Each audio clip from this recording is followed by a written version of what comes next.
Before you apply a lipstick, lips should be clean and dry. Do not apply a lip balm or lip gloss first. Even though this can help to moisturize the lips, it will prevent the lipstick from sticking and it will wear off much more quickly. If you choose to wear lip liner, this should be applied first. Lip liner may be applied in a thin line around the entire mouth. Be certain to stay within the lines of the lips and do not go outside the natural lip line. The lip liner should be approximately one shade darker than the lipstick you are wearing. Though lip liner can be helpful in creating a more professional, dramatic look as well as preventing lipstick from feathering into small wrinkles around the lips, it is generally not necessary for everyday makeup.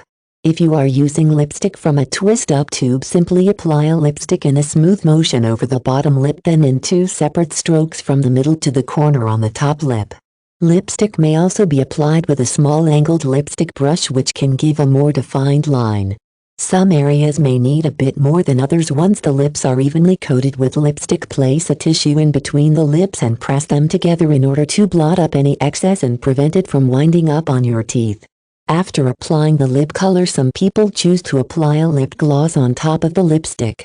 This can give it extra shine or add more dimension to the color. In addition, it can help to make the lip color last longer. Generally, only the lip gloss will need to be reapplied throughout the day, not the lipstick. Experts often recommend that you should make either the eyes or the lips dramatic, but not both. For instance, if you apply a lipstick in a dark eye-catching shade, keep the eye makeup more neutral for a pretty natural look.